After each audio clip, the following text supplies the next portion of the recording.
Welcome. Let's call to order the April 20, excuse me. Start over here. I got the wrong date on that, don't I? We'd like to call to order the May 19th, 2025 meeting. With no public comment, nobody here for that. You got your minutes in front of you. Are there any questions about the minutes?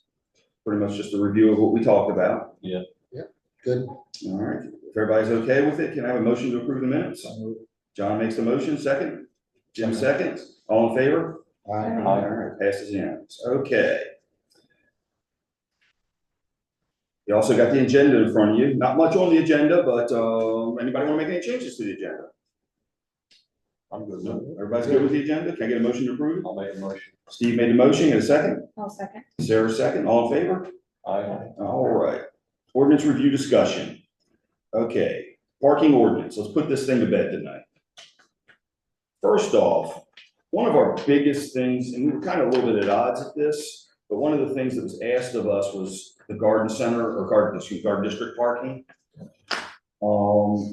I went today to look through just to see, exactly where we put what, and I had in mind of us coming up with something similar to vehicles displaying a handicap placard or handicap license plates can park inconsistent with the ordinance as long as, one, they leave 12 foot of room. Now that's what I was looking up to, because I always get that mixed up, 12 and 15 foot, but 12 feet of clearance in the alleyway, and two, that the at the deputy's sole discretion is deemed safe. So if for some reason it's looks very unsafe, the deputy can say, hey, you can't do this. You write a warning, and then don't do that again. If you do it again, then you get a ticket. So I'm looking through to see where we put it and everything. And I'm ashamed to say that I should have looked at this a little bit more, because if you look into the sectional 6.3 on D, it reads as following: parking in alleyways. No person shall park, stand, or stop within an alleyway in such a manner or under such a condition to leave available less than 12 foot of the width of the roadway for free movement of vehicular traffic, and no person shall stop, stand, or park a vehicle within an alleyway in such a position as to block the driveway entrance into any abutting property or to park on the grass.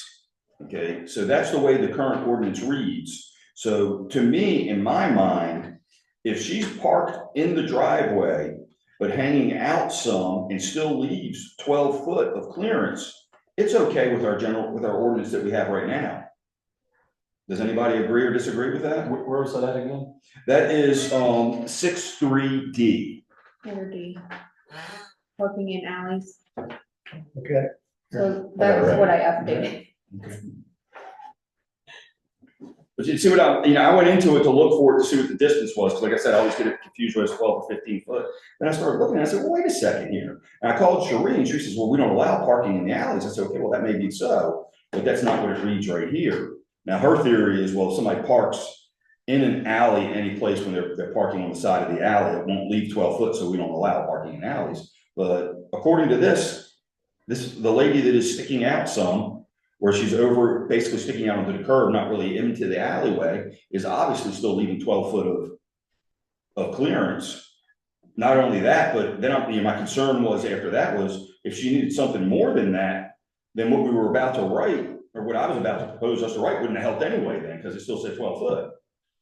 So I think if you don't have 12 foot, then we do have a problem. we have a problem, exactly. Right. Exactly. So We also have on this, or to park on the grass. So you still gotta, so if you're parking in an alleyway, and you park on the grass, and you even touch the alleyway, you still got 12 feet. It's still, this doesn't allow that because you're parking on your own grass. on your own grass, you're still not allowed to do that. You're definitely not allowed to do that. But that's not the That's not, she's not parking on the she's not grass. parking on the She's not grass. parking on. She's just hanging out the driveway a little bit. She's hanging just a hair out of there, so she should have never been. I believe she was only warning tickets, but she should have never really been warning tickets according to this, because what she's doing is allowed.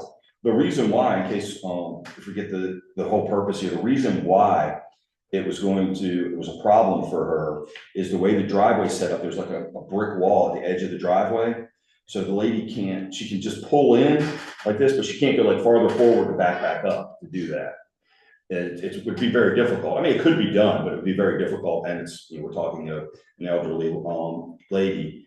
So she could pull into that point and then she'd back out and then just go. But like I said, I think that she's leaving 12 foot. I think she's okay.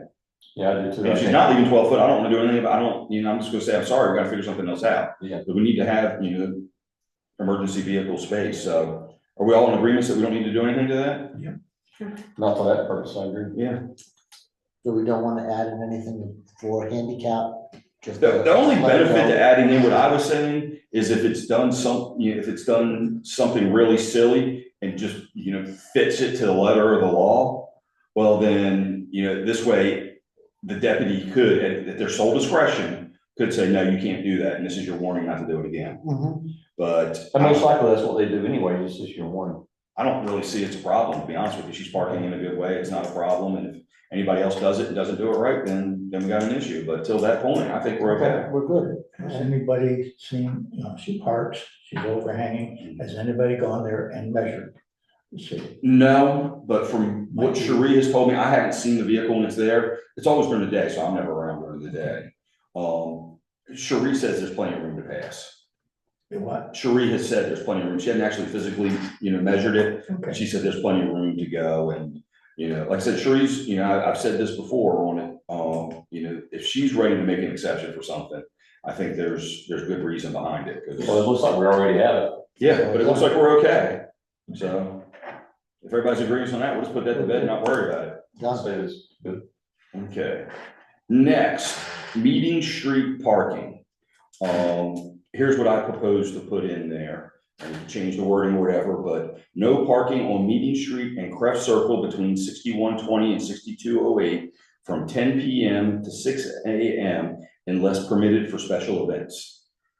That will be in the form of a sign. Posted. I think we should get some type of signage up there, but it definitely in the ordinance. And then, everything that's in the ordinance isn't signed everywhere either, Right. This is not signed out here, this is. Right, exactly. So my question is because I wrote down town center. Mhm. So, and what I put notated was it says limited in certain locations because we already had the community center parking lot. Mhm. So I added a second one and I just put no person shall park a vehicle between the hours of 10 and 6 in the town center unless otherwise notated. The only concern with that, and correct me if I'm wrong, guys, if we say the town center, are we talking about the parking lot behind it too? And the other thing is Miss Didi's considered the town center or not? I think it is. Because we decided to leave Miss Didi's out of that, because they haven't said anything or asked anything, and there's Some people park there apparently, on weekends and nights. apparently there's a lot, and she's okay with it, and there's no problem, so. One thing I thought about different, Joe, and I don't know how you can do this, and you couldn't verify this, is on Meeting Street, on the side where the businesses are at, you can only park there if you're doing business in one of those buildings. I don't know how you would do that, but that would be the only other way to give them spots there, right? Well, During their business hours. if it becomes an issue where somebody needs to do that, we can use the unless permitted for special events, and we could work on some special use parking permit. Yeah. If it's ever needed, One thing, the key is to have those open for those businesses. Yeah. Yeah, it's been better. I do know that there was a little bit of worry when we first started the first Food Truck Friday, because there was 3 of them out there the day before. They put, letters on them all, and they all moved that one. This past Food Truck Friday, Lori was going up there to close the road down, and the guy was walking out to his van right then and said, "Oh, I'm moving it now, I'm moving it now." And she said, "Well, where it's actually out, it's okay for us. It's not a problem. It's in the, outside of where we closed the road off, so it was fine." So they're perceptive to us asking them to move for the food trucks. But the biggest problem is the fact of parking, the ones that have been parked right in front of like where the event center is for extended periods of time. And then, of course, the other problem, and that everybody's worried about, is the keep on doing it. Somebody sees them, "Oh, that's a good place to park my van. I'll do that too. I'll park it there." And as long as it's properly licensed, we're okay. Mhm. So you basically had what I put down there, except you put town center Mhm. down there. That's just what I had notated in my notes, so that's what I put in here. Can you read what you said again? This is just what I put down. I said, no parking on Meeting Street and Crest Circle between 6120 and 6208 from 10 PM and 6 AM unless permitted for special events. On Meeting Street, so it's no parking on Meeting Street, covers both sides of the Meeting Street.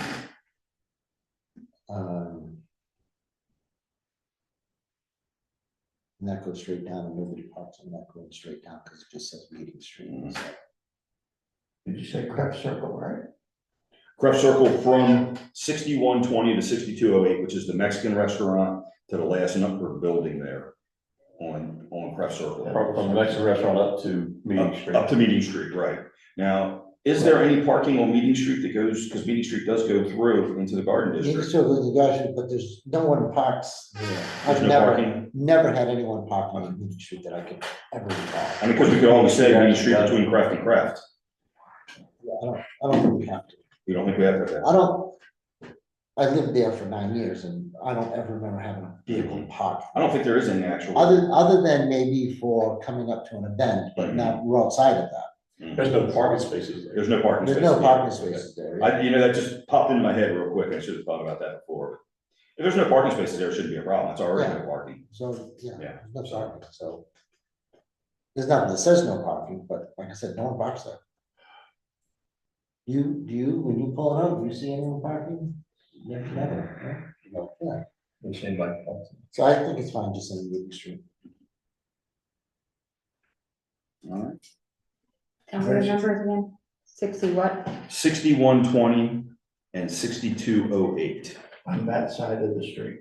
Yes, on On the that side. business side. So it's commercial parking only, right there. That's what it should say. You want to say commercial? Well, No, you can't say. No, yeah, commercial 'cause parking. Well, it's not, It's business, it's a business. you That's can what I say meant. business parking, but we're just saying no parking between 6 and 10, that's it. 10 10 to PM to 6. 6 AM. It's all we're doing is restricting overnight, so those commercial vans won't park overnight. Okay, That's all it is. We haven't had any, do you know of any other problem with any of the businesses that are there saying they don't know, no spots? What did you say, 6120 to what, John? 6120 to 6208. 6120 is the Mexican restaurant, Yeah, I 6208. was just looked at the map. And what was yours, unless for special events or? Unless permitted for special events. And that kind of goes two ways, one for any of our events, two, if the event center's having a later thing, then, then that's our out for not having to ticket those people or cite those people. Yep. Everybody's good with that? Yeah. All right, 6.3A, that's where we wanted to adjust the distances. And this was mainly asked from our deputy because he was noticing that we have assigned parking spots that are in violation of what we've already asked for. So we were gonna put in there unless already designated by a parking spot. Now we have, what is it, about 7 things on 6.3A? If one of y'all have it pulled up in front of you. 17? Well, 6.3A, Mhm. where it basically says you can only park within X amount of feet of the fire hydrant, X amount. Now, On sidewalk, no crosswalk. the sidewalks or the fire hydrants at least, I know that's in the general statute itself. Yeah. For the parking on that, so we shouldn't have anything marked within 15 foot of a fire hydrant. Is that the number, 15 foot? 15 to fire hydrant, 15. 20 for a crosswalk, 30 for an intersection, Mhm. unless otherwise designated. Yeah, that's what, And then 30 feet for any flashing beacon, stop sign, or traffic control signal. now those stop signs that we have on Faith Church Road, do we have any parking spots within that? Because I know we deleted some parking spaces. I can guarantee you when they have church on Sunday, they're parking within 30 feet of those things on both sides. And they're not supposed to, but there's not parking spaces there, so they wouldn't fall in any exclusion. Where they would fall in an exclusion, they, They're in the non-parking zone. But we were talking about those Methodists, weren't we, John? Parking in that weird space. So we have now within 30 feet upon the approach to any flashing beacon, stop sign, or traffic control sign located at the side of the street or roadway. So I guess we want to add in there. Then you have 11, 12, and 13. So I guess the only question is on the other side of the crosswalks, like on the townhome The side. townhome sides, there was a parking space there, I think we deleted it. But is it, But now but is it going farther 30 down on feet? the other, like, is the first spot 30 feet? I don't know. I think that's where we gotta say if there's parking spots there already, it's fine. Well, see, that's the thing, they're in exclusion to several of those, but I would imagine we don't have any parking spaces that are designated within 15 foot of a fire hydrant. I wouldn't think so. Because that's in the general statute, so we can put somewhere in there, like in the beginning of it, before it starts listing out the other areas. Unless designated parking spaces fall within the range, or somebody help me with the wording on what they think we should put there. You understand what I'm saying, my concern? You know, where do we put it? Because we have several different things that it could apply to. Well, we have here 20 feet of a crosswalk. I'm just gonna say, I'm just throwing this out here, Miss Deedee's, as we call her, she's got her waiting on the back. Is there a crosswalk that goes across that sidewalk? You know, I don't think so there. There is a crosswalk on the other side at Meeting Street, 'cause that's the one we had to fix, wasn't it? The one that, Yeah. that we had the problems with there, we were sinking in an area, we had to fix that. That was over by your house. There's, almost any of the intersections have a crosswalk Mhm. right through here. So Do we want to just put unless otherwise designated on the other two, on the crosswalk and I think crosswalk Flashing- intersections and and the flashing beacon thing? flashing beacon. Unless otherwise designated, yeah. Yeah, I think I'd probably be the best way to put it on those three. which ones we're saying, number 4? Number 4, number 12, and 13. 13 should already have it, but, Yeah, 13 already has it. so we're adding it to Number 4 and 12. 12, yeah.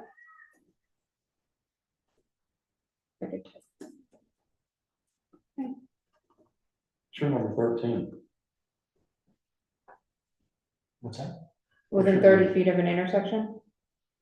Because what I'm looking at here is 13 is within the circular Certain portion of any cul-de-sac. cul-de-sac. Okay, you're looking at the ordinance, you're looking at the one you've already changed, right? That must Yeah. be it. I'm looking at the one she's already changed, John. Okay, that's why I was confused. Okay. So which ones you're changing, Sarah? 4 and 12. What are those? 4 is within 30 feet upon the approach of any flashing beacon, that one, so we're just adding unless otherwise designated to the end. And then 12 is within 20 feet of a crosswalk unless otherwise designated. So I added within 30 feet of an intersection, I guess is number 13, unless otherwise designated, So it should be those 3. yes. Okay. Yeah, I leave fire hydrants like they are. Yeah, Yeah. well, yeah, they're designated by general statute anyway, so we've got to do that, so. And I would imagine we don't have any, shouldn't matter, we don't have any parking spaces in front of them anyway. Right. The problem comes is where there's no parking spaces and cars parked right up to the stop sign. Mhm. Yeah, that's a problem. In front of your house at the end, They're designated, that's fine. they're designated, and I think it's less than 30 feet. It's less than 30 feet. Which is the whole, yeah, that's the whole point. So that's why we're adding the unless otherwise designated. And, okay, good. Yeah, that was the problem we had with it, with the Headland, Deputy Headland was pointing that out, that there were plenty of spaces that were marked. So we've got that taken care of. The last thing, at least unless there was something else that I forgot about, because this has been going on and on and on, was the RV parking for cleanup and load, unload and cleaning. What time did we decide? Was it 3 or 4 hours? I thought we decided 3. I thought it was 3 too, I don't know. I don't care, to be honest with you, whatever we want to put on that, but, how do we have, do you have that in your latest one? Couldn't remember. Is if you that had that. parking or is that Recreational vehicles.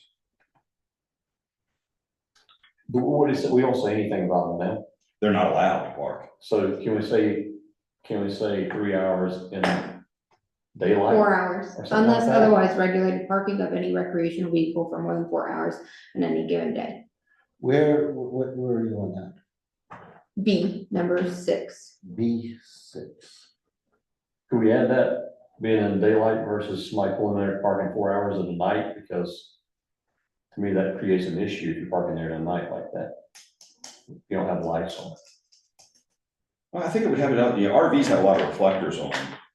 So Some they, do, some don't. I'm pretty sure all they have to. I know it's been a long time since I've been on They the got inspection tail school. light, they got tail lights on them, but they're, they don't have them on, you don't know where it's at. Any vehicle that's beyond a certain width, which is just basically a standard passenger car, has to have clearance reflectors and clearance lights. To pass, inspection, so, I mean, the only problem, I agree with you, Steve, daytime would be better on that, but, I mean, If you got somebody who's you come home. come with the kids and everything, well, actually even loading their up and they're Mhm. leaving at night to do their travel, to start their First thing. traveling at night. They gotta load their truck, they need the time to load Mhm. that, it's late to the day to nighttime. I mean, when we had our RV, we left always at 8, 9 o'clock at night. Mhm. It was just the way we did it. We always had. Yeah, I mean, and sometimes, you try to get home by 6 o'clock, but you got stuck on traffic on 95 and, then you didn't get home till 11 o'clock and you've got to get your stuff out of it real quick and also. Now, did we put in there for purpose of cleaning and loading, unloading and cleaning? Or does it just say we can just do it? We can just sit Just there? parking for more Parking than 4 for more than hours. 4 hours on any given day. Okay, it's prohibited. Parking for more than 4 hours is For prohibited. more than 4 Okay. hours, yes, it's prohibited. So they have up to 4 hours Okay. to do whatever they need to do. If it's cleaning, unloading, changing a tire. The tire goes off on another part, but you can't do it in, so. You can only change a tire or work on your car in the case of emergency. I guess as a flat tire, you're allowed to change a flat tire, which would be an emergency, so. We got 4 hours. Yeah, you got 4 hours to do it, so, okay. What do we think? Is that good? I think so. Steve? Yeah, fine. John? I got one little issue. Okay, go ahead. That's what we're here for. And it's on, it's not Craft, it's, the other one, Conifer. Conifer, as you turn on to Conifer. From where? From right over here, From Craft? from Craft to Conifer. Craft Conifer right here. About 4 houses down on the left, 4 or 5, there's a guy that parks his car and a trailer with this big, huge, orange colored box advertising vodka, homemade vodka. And he's out there at least 1 week out of the month. And he parks it right on the street and it's attached to his car. And I didn't think it was legal, but I don't want to be an ass or anything, but If it's hooked to the car, it's legal. Advertisement, if the sole purpose of it is for advertising, it's not legal. right. There, we do have a, restriction for that. Mhm. But I mean, from what I understand, the gentleman works for a distributor, it's Tito's Vodka, and he works for one of the spirits distributors. And they have events that they go to, Yeah. usually on the weekends. They'll go to, to different restaurants and bars and clubs, and they go there, and I guess they have the promotional items inside there.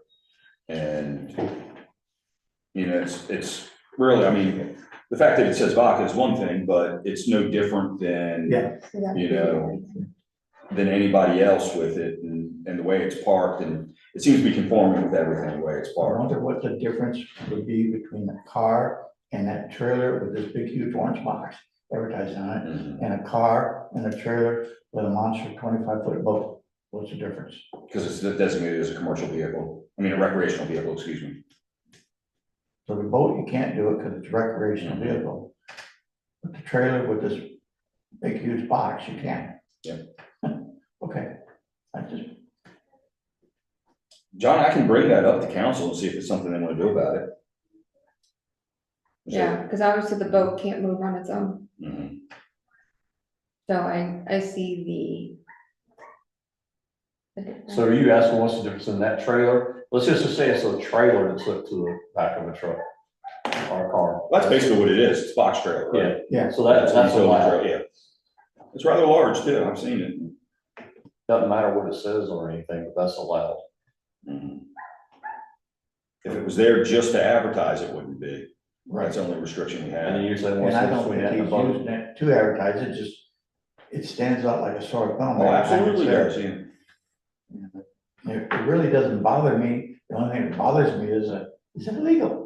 You know, that's what's going through. my mind. It is, from the way it sits right now, it doesn't mean we couldn't do something about it to change something for it. If council thinks it's something that's, are there people that are, that don't like their kids, oh, mommy, Tito's, that's homemade, let's go get some, I don't know. Well, if you look at,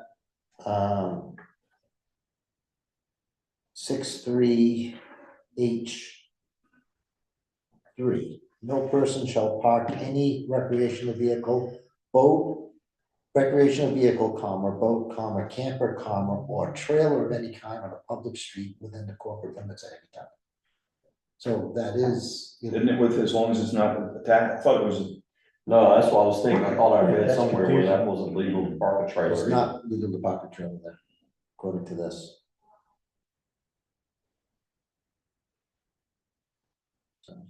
that's interesting, because we've always worked off the premise that it was okay, a trailer was okay as long as it was. Yeah, and then the next one says, no person shall stop, stand, or park any commercial vehicle, bus, trailer, camper, etc. on any street except for temporary purposes of transacting business, e.g. moving vans, parcel delivery vehicles, etc.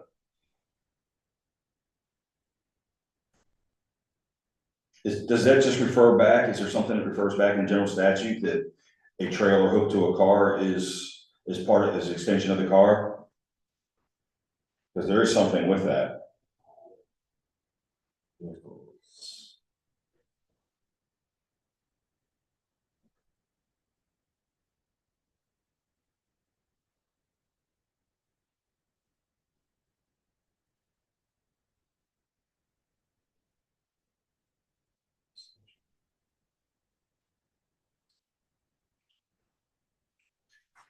No, not definitions. All right, I'll tell you what, we'll just keep that the same right there.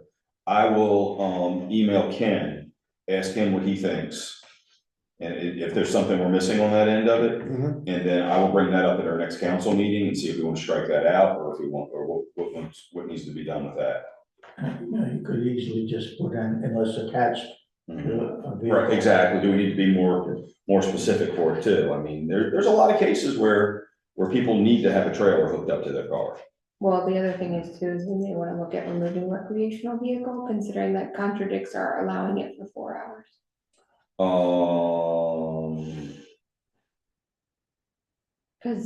And just removing the term recreational vehicle, just do a boat, camper, or trailer. Now, we still need to have recreational vehicles, excluded from being able to be parked, but, Right, but we already have We haven't, parking of any recreational vehicle for more than 4 hours. so we're already saying they can't. So we're already park. saying that it can't It park can't be. except for 4 We called them hours. out specifically. okay, sure. And so that's why I'm saying is we're basically saying not at any time, Mhm. but also you have 4 hours. Okay, go ahead, redline that out then, recreational vehicle on that. Okay. That makes sense? Which one was that again? So H number 3, we're just gonna remove recreational vehicle.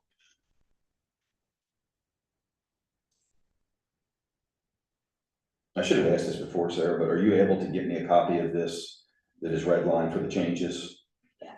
Okay, so that I can send that to Ken. Well, I guess I probably shouldn't track changes. But I can, You can do that. I can, We don't have that many on there, I think. I can at least highlight what we changed. Okay, so we're all done that then, right? Any questions? All right. Move on to the nuisance ordinance. All right, at our last meeting, we discussed trying to work with our existing ordinance so that we can try to add some nuisances into it. that was a good idea for us as far as to try to simplify the whole thing, but the problem comes in hand with enforcing. We've got, our general ordinance that we have now that we came up with, it was passed recently. Before we did that ordinance, that had to go to the sheriff's department in order for them to say, yes, we approve of this and we'll take care of that. We're adding a lot of things to these ordinances with the nuisance ordinance that are not enforceable by, or the sheriff deputies aren't going to enforce. So it's, council wants us to have a separate ordinance for nuisance and come up with our ideas of what we think we should do to present to them on that. Now, after we do that, the next idea, this has been brought up by more than one person, after we get that finalized of what we're gonna do with that, then we can go ahead and strike some of the stuff out of the general ordinance, such as the part in there is talking about the shrubbery or trees growing into sidewalks. We're gonna list that into the nuisance ordinance. So we can take that out of the ordinance where we have that listed in here. I believe that's on personal property ordinance. It is. So we can take that out and the stuff that we can take out of the general ordinance that can go into the nuisance ordinance, we'll work at removing that, but let's get our nuisance ordinance set first, because we don't want to switch around too much on that. So with that being said, the one thing that we do want to still, I think, to incorporate into our general ordinance now without moving it, because I think this is still something, if we pass it, will be enforceable by the sheriff's department, is the tethering ordinance. We've talked about that with you two. We're going to work on that with incorporating, what we feel is good about the tethering ordinance into the animal control ordinance that we have now. I think that's fine to keep that, because that would be something that would still be enforced by the sheriff's deputies.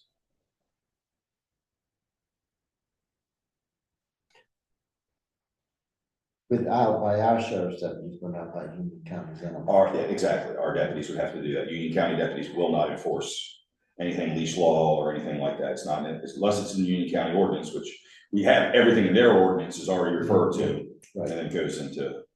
So think about this, okay? Mhm. The sheriff is driving down, and he's a dog out there in the backyard, tethered, and it's on a 3-foot tether. Mhm. He's gonna stop and say it should be a 12-foot tether, or the dog is wrapped around a tree. Can't move, he's gotta stop and tell the owner, unwrap it. I have a feeling this is going to be more enforced by reaction as opposed to patrolling. It's going to be something when a neighbor calls about an animal that is being unruly because it's being tethered and wrapped up and not there. But I guarantee you that we have one that would stop and manage that. Yeah. But she loves pets. Mm-hmm. I see her playing with the dogs in the Mhm. park. Yeah. She loves animals. What you get into is, okay, this lady doesn't like tethering at all, and therefore, anything that looks out of place, she's gonna be calling the police. Versus somebody that, okay, the animal's been barking for the last 16 hours, it's tethered, I'm gonna call the police. That's two different things. Mm-hmm. You've got a judgment call, and it's a hazard, a nuisance rather. Who's gonna determine that? Well, And we're gonna let the sheriff determine that? I think so. I think that there's. Okay, Westlake Chapel didn't go that route. They have a code enforcer that determines that. And the sheriff, working with a code enforcer, does its thing. So we're putting all the burden on the sheriff. Well, we can write that, so it's either the sheriff's or the code enforcer. We don't or have a code enforcer. We're not gonna have one. We could call it the city clerk or The designate. administrator, I think. City Yeah. administrator or Yeah, designate. village administrator. I don't, Village administrator, designee, or sheriff's. Or sheriff, yeah. Yeah. I mean, we have that written in some of the other things where it has, Mhm. one of those three.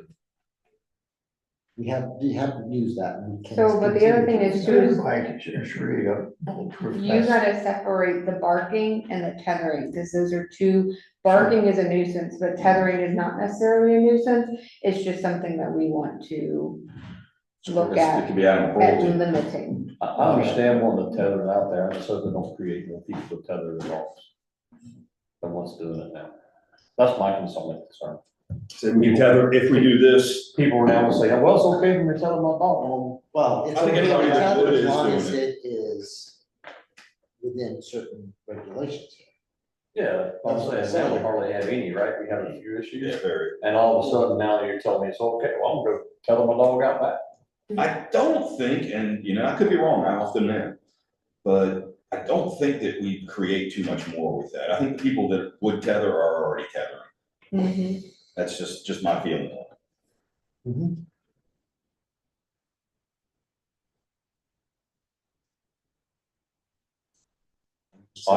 Obviously, we can agree to disagree on, I feel the opposite. It- I feel it opens it up. to Is people. tethering bad, good? Is a loose dog bad, good? It, Well, a dog can only be loose in the property, it's not allowed to be loose outside of a leash, outside of your property. property, so I can tell you, I know of someone who, I'll just trying to tether their dog. It's on a short tether and it gets into the sun. Dog's not happy, right, but there's nothing that stops him from doing it. Other than saying it's cruelty to an animal to be in the sun for a dog. And the dog barks. Yeah. When it's in the sun, it wants out. So, my next door neighbor tethers his dog to the front door, sets him outside there, and that dog just sits and barks until he gets let back in. Now, it's on a leash that's about 12 feet long. Mhm. And, is that good, bad? I live with it, it doesn't bother me. The dog, I understand, is upset, he wants to be in, doesn't want to be out there, but it's not cruel, I know of. or is it? I know of It another depends. house that tethers two dogs, one on the front, one on the side. Yeah. And they're on much longer than 12 feet on both of them. And dog's out for a little bit and then it goes back in the house. It doesn't get tangled up on anything. I don't think it's cruel to the dog, other than the dog's not getting as much exercise as it wants. Yeah. But I think it's better for the dog not to be end up inside the house as well either. Are they tethered That's on the both other thing, sides right? and barking? They're only bark if somebody comes around. Right. No, Yeah. no one comes This around. dog they is don't bark. barking constantly. Yeah. He goes out there, clicks to it, and starts barking until he gets back in. But I don't That think, could go on for hours. I don't think you're gonna get, I'm gonna side to it, we won't get much more people tethering. I don't think this is, one, we're putting it out there, but nobody reads out. What bothers me about tethering is they think that's a cure-all, with the dog being outside, and that dog needs protection. Needs- Well, that's in the ordinance, they have to be able to get into cover. Right, With their own tether, they have to be able to, it's If you gonna be cover- better for the animal having a tethering ordinance. unless that, like you said, that your neighbor that ties them to the front door. Yeah. Unless there's a stoop or a porch on the front porch, on the front, There that is- would cover them from sunlight, There is. and then he would not be able to do that anymore. So I don't disagree we need something, because I think we do need something, because it is an issue for reasons like that. I guess I just grew up, I never thought it was right to tether at all. No, and I was just reading, trying to find it, so theirs is very dog friendly, so it can't be to a tree, it has to have swivels on both ends of the tether has to be like 10 feet. Like, and it even says that the owner has to be visible or by the dog, I think is what it says, so I think we just need to look into it, but it's very much more friendly, like, than what we're thinking, like, you can't just go and tie a dog outside. Yeah. It can't have the ability to entangle itself, so it's gotta have that free movement, and that's where I think, again, cause again, you go and you see somebody tied to a tree, and he's gone around that tree like 3 times, he's gonna have like this much lead left, but in reality, he's got 15 feet. He just, I've seen that, that's what I Yeah. said. So, Yeah. so this is 10 feet, it's gotta be on a harness, you can't put it to a collar, it can't be around the dog's neck. It can't have obstruction range of motion, getting entangled or strangulation or anything. Gotta have adequate food, water, shelter, it's gotta be 4 months or older. 1 dog per tether. It's gotta be on your property. Yes. It can't be, you got a 10 foot that can run over the neighbor's property. Isn't a tether just another name of a cheap enclosure? Yeah. So you don't do the enclosure, you do the tether. I agree with you, I never liked tethering. Yeah, I think if you have a dog, and you wanna let it outside in a fenced area, you get a dog house for it and let it go. And you bring it in when it gets cold or hot. Yeah. But it's always like being outside. I mean, we have one dog that it loves to, it will find wherever the sun is and just lay right there in the middle of it. Sure. You know, and it loves it, but we have a fenced in backyard so they can just, go there. And then when we come in, they come to the door, we let them in, so it's not a problem, but. Should it be so far from the property line? It's gotta be, I think that's part of it. it cannot go within 5 feet of the property line. So if you got a 10-foot tether in there, then it's gotta be 5 foot. You shouldn't It's have gotta be bought the 15 fence, foot you away just- from Yeah, the you don't. from the property line, so.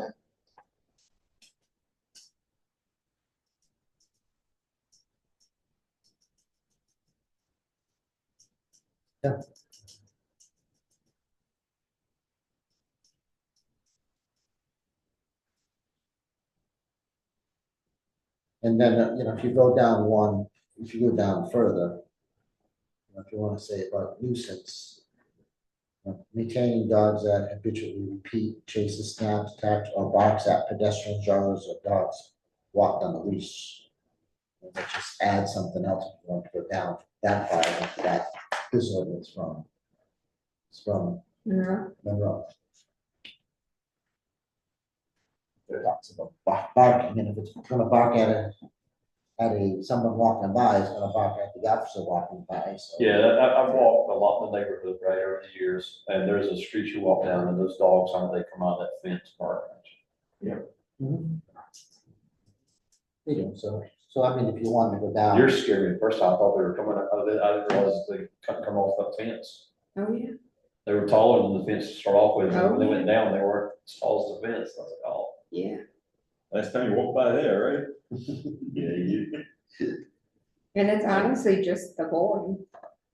My girl, she doesn't bark that much. But they were as tall as the fence. I was like, man, that yard's that high. Oh, no. Now, I talked last week about my neighbor, his dog, our last meeting, that's trained to stay, that fence right there is his barrier. He's got the invisible fence as well. And that dog comes running and it jumps right to the fence and it stops. I know it scared me and I know it's coming. I know that thing's had to scare a lot of people as it comes right by there, so, but he said it's well trained, so it's vicious. I'd never go on his property, that's for sure. That's one reason why I put my fence away from the sidewalk. Just, So it wouldn't happen. A dog's gonna run. mhm. He's gonna stop. So, okay, well, my plan here is to take the ordinance, the parking ordinance that we just hammered out and send that to the attorney and have him look at it and see if we can't get the changes approved on that at the next council meeting. You two are gonna work on the animal control ordinance with adding the tethering into it. We'll look at that at our next meeting and decide if there's anything in there that we don't like and talk about that that won't go to council next month. Mhm. I'm planning on getting parking ordinance still, but that's it. So we good with that? Sounds good. So we'll move on that. That's our next step. As far as the last step with the nuisance ordinance, what I would like to ask everybody to do is to take a look at what we've been looking at with Wesley Chapel's ordinance. Find 5 things on that ordinance that you like and 5 things that you dislike. Unless you don't like 5 things, you don't dislike 5 things, but try to give us an idea of how we're going to move forward with this. I didn't really get any input from council of what they thought we should and shouldn't do, so it's up to us to do that. Does that sound like a doable thing, a way to start with it, to see? Is there any others other than Wesley Chapel? There are a few other ones that we can put together. I mean, Wesley Chapel's like chapter 90, right? Right. But what we do need to do for our existing ordinance is define what a nuisance is. Mhm. We did 13 times we reference it, but we don't define what it is. Okay. So just take a paragraph, we could add that. Well, we haven't had a problem with it yet, and I agree with you. I don't wanna do that yet till we see what we pull out of it as nuisance Sure. Okay. into the next one. But yes, you're right. That's a good idea to keep that in the back of our head for when we work on that. And enforcement's an issue, and how, at what level does it become a nuisance grass lawn? 13 inches, 18 inches? Who's gonna measure it? 1 square foot, 18 inches, or the whole yard, 18 inches? You know, all kinds of issues. And but if There's gonna be some to that. You made a comment earlier that we don't have a code enforcement officer and we never will. I don't know that we won't redesign the way that our administration works here. That when In things the are future, we changed might in the have future, we already know Cherie's limited on her time. right, And when Cherie's replacement comes in, we might give them certain duties and might bring somebody in that works more time than what Sarah does. We'll be able to even the duties out between that and might be able to have somebody to do that. It's everything that we do with enforcement, with code enforcement now or zoning enforcement is all reactionary. Right. And maybe it wouldn't be a bad idea if that would be, one of the new person's job titles was code enforcement. and then getting the line, acoustics line, what are they? Twice a month, Mhm. and whether somebody complained or not, that's bad, you gotta do something about it. Yeah, whether you, Are we gonna go no matter there? when you put that trash can up, if they can see it, then they write you a citation Yeah. for it. I don't care what else it's for. No, they're getting better. I shouldn't say that. They're getting better. They are starting to do a little bit more. Yeah, it sounded like Yeah, at our Mark was last saying meeting, they did 57 last month compared to 5 or something the month before. I did go through this, Joe, printed out and went through, that's the best way, but they got a lot of good things in there. What I'm hoping is that everybody doesn't say all the same 5. Okay, and we get a list of what's good and we have a lot of people that say the same things that they don't like. 'Cause there's a few things in there that are too strong that I think that we shouldn't, that shouldn't be a word for it. I don't think we should use their ordinance verbatim. Yeah, Okay, so, I don't wanna do that. I don't wanna go that I route. sort of highlighted the ones I like today, so I'll get back to a couple ones. I don't. Yeah, so then, yeah. We're gonna be towing cars from private property. Well, no, I don't think they tow cars from private property. Yeah, they do. Oh, yeah. I thought I read somewhere where they don't go on people's property to tow cars.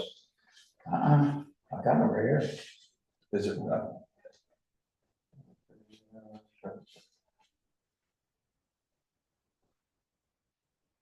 With, if left upon private property without the consent of the owner, occupant or lessee thereof for longer than 2 hours. but that's what, it's on a public road, that's not on private property, is it? Yeah, I thought on private I don't think property they they have- did not tow. I thought I read that somewhere in here, or in something I read today.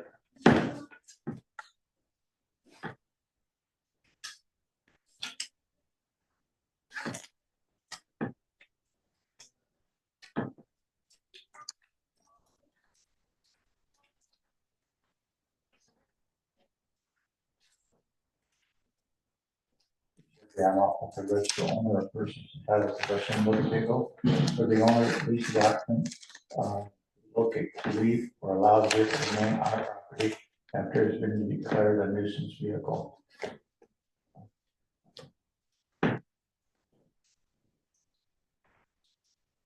They go far and a lot of stuff. No. Yeah, so it said with respect to abandoned vehicles on private property, nuisance vehicle and junk vehicles to which notice is required to be given, if the registered owner or person entitled to possess does not remove the vehicle, but chooses to appeal the termination of the vehicle's abandonment, a nuisance vehicle or, I think it was somewhere I read that they didn't tow them.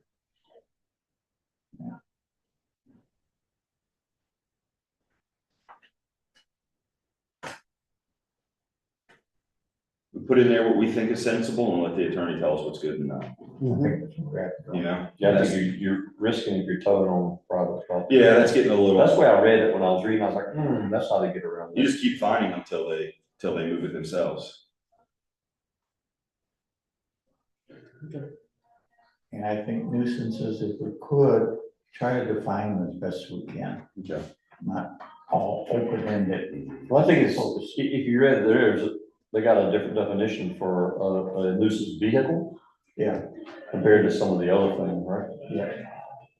If you look at the general statute, you go to the different sections where they have nuisance, it refers to several different ways. I mean, one way, it defers nuisance and the public health hazard. In other ways, drug houses and prostitution houses can be labeled a nuisance, which Indian Trail just recently did. I think it was a drug house that they went to court in abatement and took the house.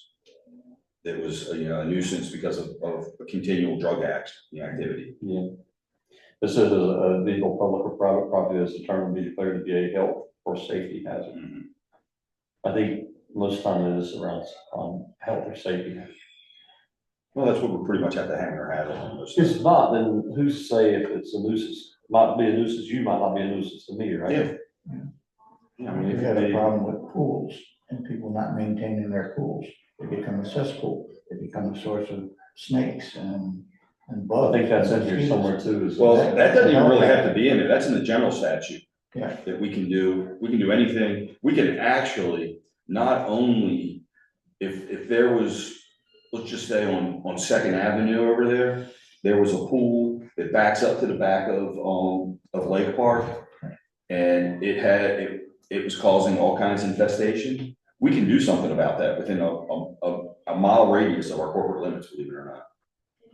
We can file for nuisance abatement, but that's, like I said, we talked about before, that's a tough way to go. That's going to court and lawyers and all kinds of stuff, but we actually do have grounds for that. Wi-Fi is, Wi-Fi here? how, I cannot remember. I thought I had it saved, but I don't. I'll have to look it up. Sorry, so you want us to find 5 or 6 we like, 5 or 6 we don't like? Yeah, and I mean, if you can't really pick out 5, give me some more, that's fine. That's fine, but can we do that? Let's get that all together and do that by next Friday. And then I can put that all together and then we look at it and we can discuss at our next meeting what we're gonna do. Do you have one besides Wednesday Chapels a good one that you've seen or? We talked at our last meeting and Cherie said there's a lot with stallings. And several times the attorney has told me that Durham has done very well with it. So, if you want to go into Durham's site and look and see what you can find.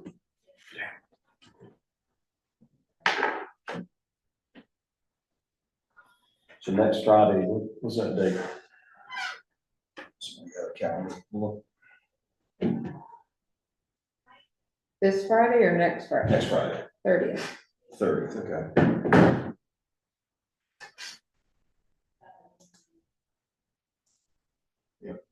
Okay, on the 30th. I don't see a nuisance one. Ooh, I won't be here.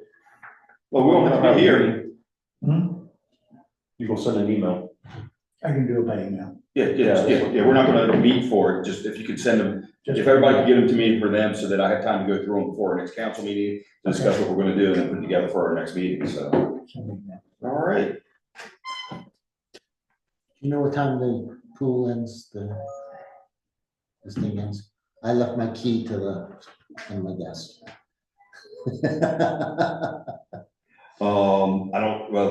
The pool, usually, I think Cherie said the other night that about 8:30 they leave. I don't know how long without, Florida.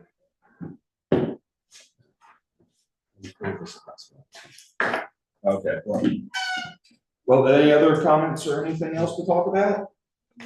If not, the next meeting is set for June 6th, or excuse me, June 16th. Yes, I think I'm going June. Okay, it's still on June 6th then, okay? June 16th, the next meeting. Yep. If there's no other comments or complaints, can I get a motion to adjourn? All right, In a second. second, all in favor?